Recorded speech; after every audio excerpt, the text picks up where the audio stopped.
Hi, I'm Jerry, and I'd like to welcome you to my YouTube channel called JCCG. To this pretty special video for me, at least. It's about my mom. This is December the 8th, 2016. On Saturday, it'll be December the 10th, and it'll be the 94th birthday of my mother if she had lived. But unfortunately, she died back in February of 2005, I believe.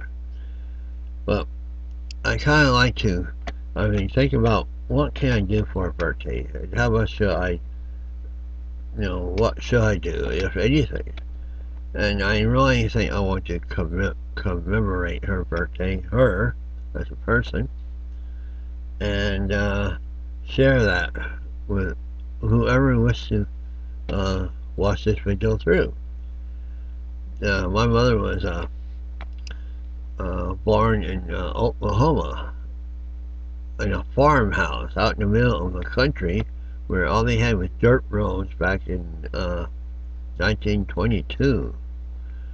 And there's all they had, I think, was electricity. No rainwater. They had a well out back. They had an outhouse. And during wintertime, you poop in a pot in the house and dump it outside, I guess, or dump it in the outhouse. And and they had farm animals. They had, I guess, her father was a farmer. He farmed, I guess, corn was one of the main crops, corn and cotton, and that's how he inherited his mother's uh, allotment, or at least part of her allotment. Back in those days, his mother was actually she was carried. If you ever heard of the Trail of Tears, back at mid 1800s, maybe to about 1860, 1878, maybe. I can't recall the date offhand, but my grandfather's mother was carried as an infant from, I guess it was uh, eastern Alabama, where they had been interred, put into an internment camp because they were taken out of their homes in eastern Georgia. And they had to go across the country in December, in middle of December in winter, from eastern Alabama to eastern Oklahoma, where they were uh, uh, I guess just dumped. I don't know what happened. They were allotted certain lands, and so he was given certain plots of land. He was to live, and that was just all wilderness. There was no running water, no nothing. There were lots of rivers and what have you, and so as a child, my great grandmother uh, suffered that kind of situation or indignity or what have you, and so when she died, she had, I guess she had a large allotment. I don't know. I know she had several children, and she was living in a house. In the allotment, she was part of the allotment she had. She was living in a house that she gave to her son. His name was Major, and so my mother was born in that house, along with her, I think, like 8 sisters and a couple of brothers. And there's a couple others that didn't make it. One died at birth, and one died within a year after birth. And and so it was an interesting life for her. But uh, and they when she was in high school, and they used to either ride horses or wagons or walk to high school, which was like, I think, 5 miles away, maybe longer, and along a dirt road, of course. And she met my father, who was uh, uh, he was born, I think, in East Western Oklahoma. And his family came up from Texas, uh, and and they were farmers as well. But she met my dad in high school, and but before they graduated in I think February of 1942, they got married. I guess they couldn't wait, but they got married and graduate. I think their graduation days are really weird. Graduate in March or April or something. And so she was pregnant with me when she graduated from high school. And they, I guess, sometime that during the course of that year, they they drove out in caravan.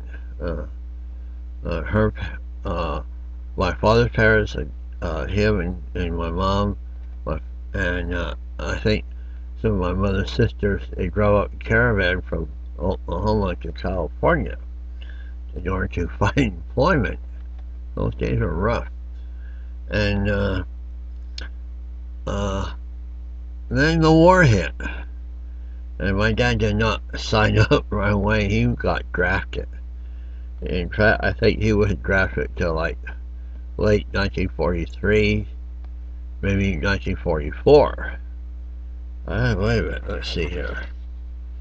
Yeah, he got drafted in 1944 after my brother was born. Okay, and didn't serve until later in 1944. And so, but when they got here, they came to a town that's 2 miles west is behind me. 8 miles that way is a town where I grew up and where my mother and father settled, and they ended up in a court. Like a, I don't know how to explain it to you. Back in the 40s, they had like courts where like kind of like a motel, except it wasn't designed for short-term use. It was designed for people who live. And they had kitchenettes, and they had a laundry room, and they had a little garage for the car. Or I say a garage was like, in this case, was just a common garage for all the cars along one side of the property. And it was called Walker's Court. And so they moved there, and my dad got a job working in agriculture. I'm not quite sure what he was doing when he first came in, but that's what they knew. My mom didn't know anything about working. She never worked a day in her life. She still, just grew up as a kid. But when they got here, my dad was 18. My mom was, let's see, I guess 19. He was 18, she was 19. By the time December came, she turned 20. And 3 weeks later, she had me. And so she was 20 when she had me. And here is the only picture I have of the young couple. He's 18, and she, I presume he's 18. Could be, I don't know if this was taken after February, he would be 19. But if it take me before February, he would be 18. But she was 20. And that's me. I'll show you that. My dad, 18 or 19, my mom, 20, and me. And that's taken at Walker's Court. Okay.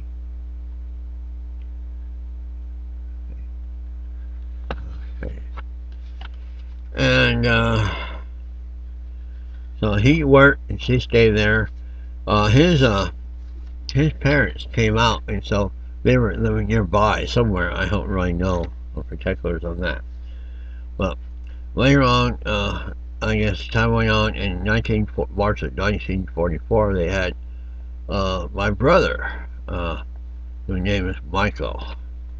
And here's a picture of, he would be, let's see, he would be, let's see here, 20, he would be 20, and she was 21. Okay, so this is 1944. Oh, this other picture, this had to be taken in 1943. Okay, so this picture, 1944. My father is 20. My mother is 21. There I am down there, and there's my brother. This is taken again in the other town. Okay. Now, 1944, my dad got drafted. Okay, and he had to go to the army, and he became just a infantryman, and eventually ended up in the Philippines, fighting, trying to keep his ass alive. Prayer and simple, that's all it was. Okay. And while he was away, my mom was to herself, and she had her mother-in-law and her mother-in-law's sister were friends with her. His mother-in-law was there to help her with, and her husband, her in-laws, helped her as much as was needed. And because otherwise, all she had to live on was whatever money my dad sent her from the army, which in those days wasn't all that much compared to what we have today. And so,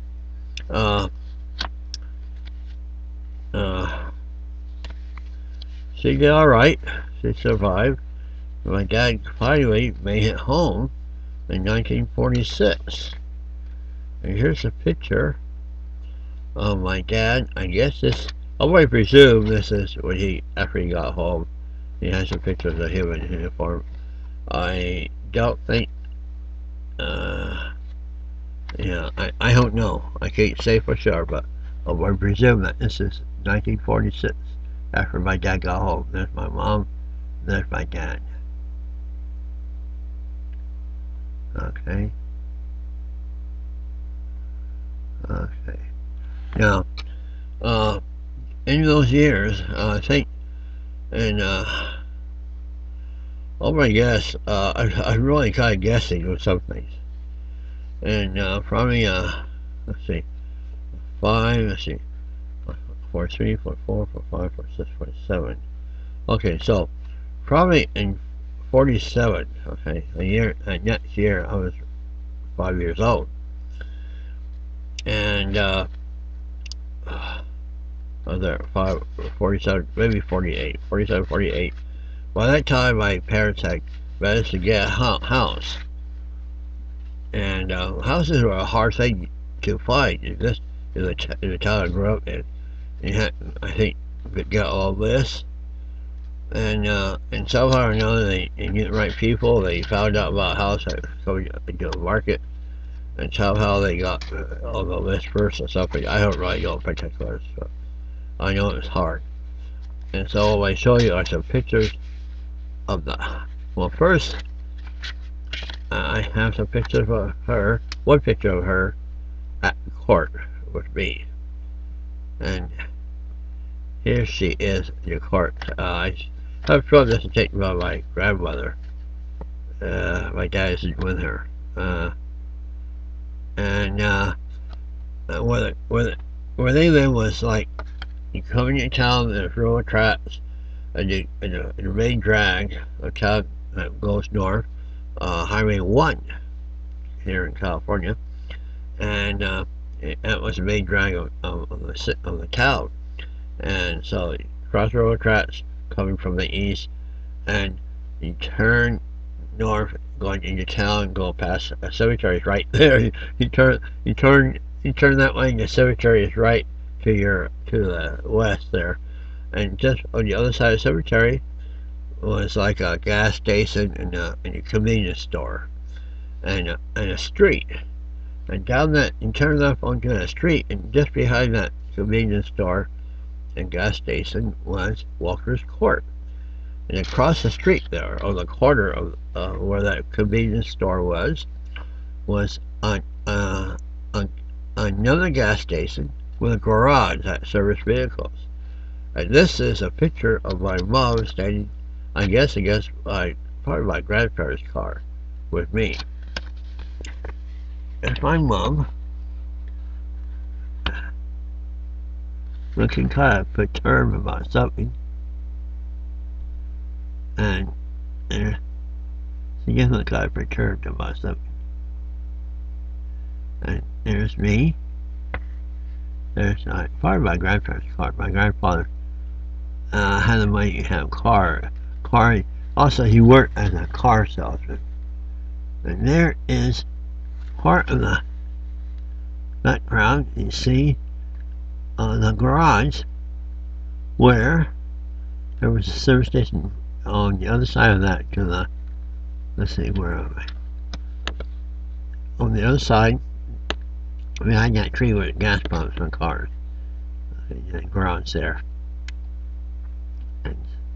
And across the street there was like a long warehouse called I think it's Pine Box or something, where they made like crates for lettuce, agricultural products, and they made crates where they packed lettuce and shipped it out to other parts of this, I guess, area, state, JC, what have you.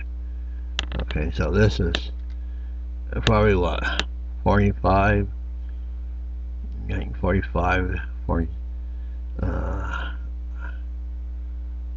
see, yeah, I mean like 45, my dad would still be around, so I don't know what's going on here. Yeah, I'm probably about 4 there, so my dad probably still around. But 45, this is 45, he's gone, he's in the army. That may be it. It's probably around 1945. Okay. And I know this won't take long, but so during those days, while he was gone, my mom needed to find work to make more money because she had 2 kids to raise, and income from the army, and it wasn't all that great. Not for, and of course, in those days, everything was allotted. You had stamps. You had to have stamps for gasoline, for cigarettes, for food. And so, here's a picture of my mom. When my dad was away, she'd have pictures made. Here's one such picture that she had made of herself to send to my dad when he was in the army overseas. Okay, so that probably is 1945, 46, before he got home. But after they got home, they bought a house. And I think she was out looking for work, and she did not want to work. I don't know if she didn't want to work in the shed, or if there was any job openings in the sheds, but she had actually no work experience. I couldn't find a job anywhere probably, and had a hard time finding a job. But what she did do, she landed a job. She was given a job without any experience by a young couple who had started their own. It's like a snap bar. It's like a what would you call it? It was not a restaurant per se. It was a store. I think it started out as a convenience store. He had different items to sell. Plus, they had a long bar with stools in front of it where he would prepare food. And I think it's like breakfast and lunch. I don't recall anything else.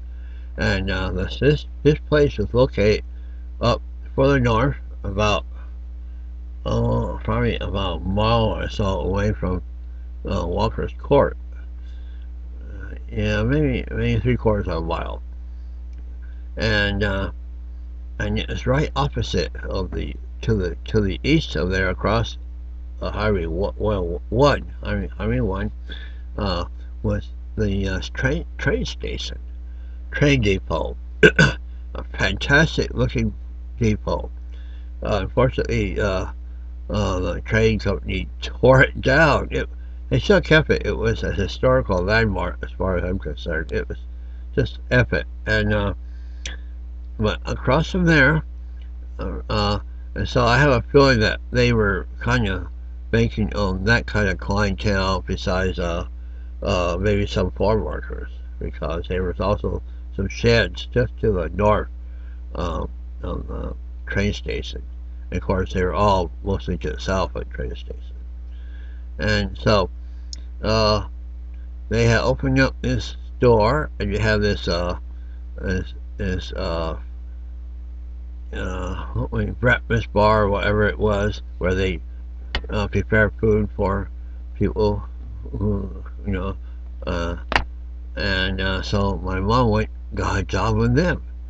And this was a young couple from, I guess they were originally from Mexico, but they came over probably as children and were raised in this country. And went through the school system. At least her wife did, and because she write English. Well, I'll show you that. And their names were I knew them as Sika and Josie, and their name was Alvarez. Actually, his real name was Ephraim Alvarez. And their name, here's I show you, is a letter. The only thing I found from them was a letter that was mailed in September of 1988 to my mom. And Sika and Josie Alvarez. Okay. And so they gave my mom a job, even though she didn't know anything about anything as far as work is concerned. But and that helped her survive, helped her care for her kids, and helped when my dad came back and they actually got around to getting a house. I have no idea how long she worked for those people, but apparently quite a while. The Alvarezes, they lived behind their store in an upstairs apartment or home, which was above a garage. The garage was below, and their home was upstairs. I remember that distinctly. And I guess they became really great friends. At least my mom became great friends with them. I don't know about my dad. Here, I can show you their picture. I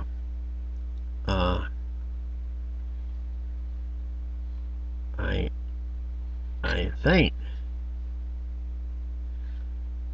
I don't know which came first. I don't know. I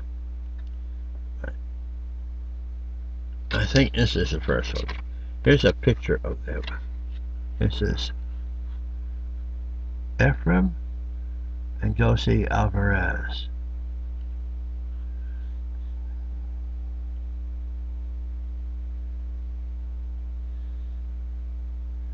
Okay. And I think that is in the days when he hired my mom. They sent another picture of her, I guess later on, that shows them, and I guess it's their backyard somewhere. And they have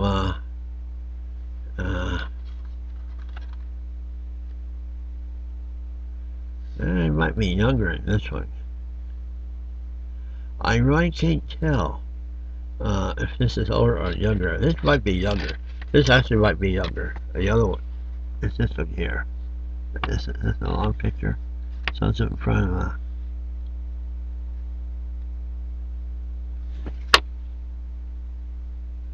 some kind of ginger plant with their baby, and apparently a son. So this made me actually younger.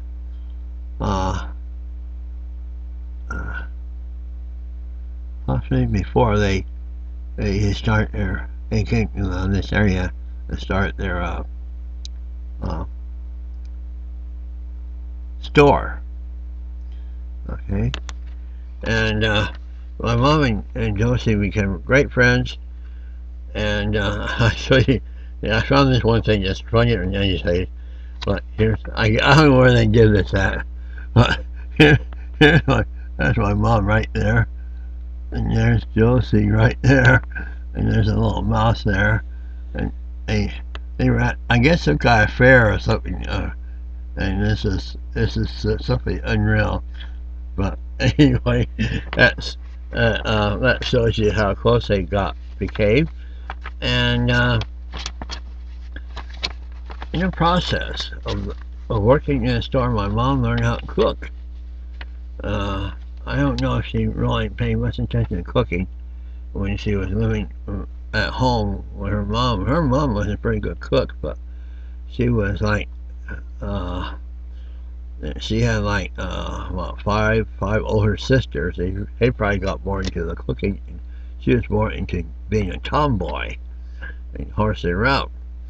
And so, but because of Josie Alvarez, she learned how to cook Mexican food, and she learned how to just cook. Period. And she turned out to be one really good cook, and I definitely enjoyed that. Maybe that's I guess that's why I enjoy cooking, because I got it from her. But one way, before I'll show you a few more pictures, what her main transportation at the time during her appearance was a bicycle.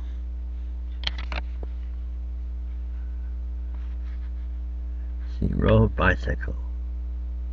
That was her main means of transportation.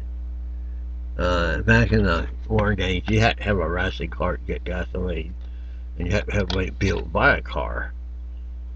Here she is, and this is taken probably okay.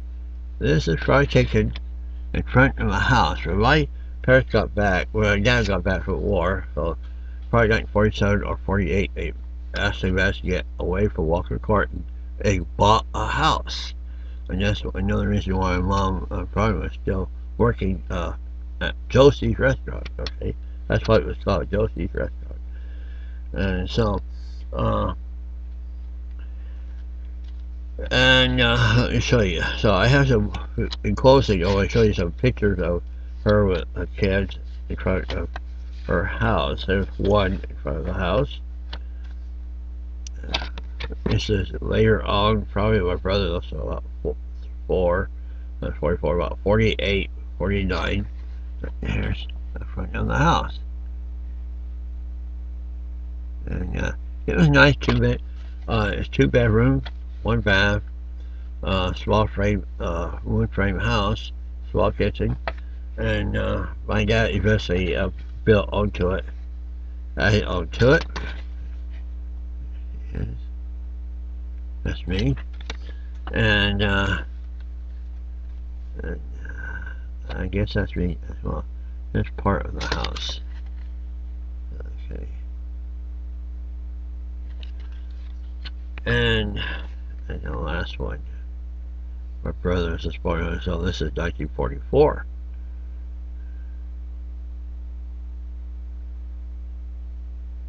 This can't be, yeah, this is 44, so this is not her house. And you get the house until 47, 48. So this has to be at the court, right? So this one here is at Walker's Court. Okay.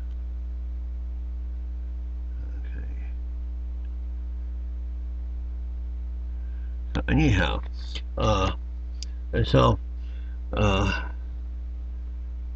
I guess I has a lot more I could say, but I think her future was depend on other situations and circumstances, and she managed to do quite well for herself. And I really appreciate the fact she had a chance that people, the two people who had came from this country and grew up here as children, or at least one of them did, Josie did, and it gave her a chance to work. And in the process, she learned a very important skill called cooking, and became a really great cook. That's one thing about my mom I enjoy more than anything else. Fantastic meals she made, and that kind of has got me into. That's why I enjoy cooking. And so, anyhow, I don't mean to keep it half an hour or so, but I just thought this might be very important. And it's important to commemorate your mother. I think I think moms are often overlooked, and they're people presume too much, and they're really the backbone of the family. So don't forget. Until later, and happy holidays. Bye for now.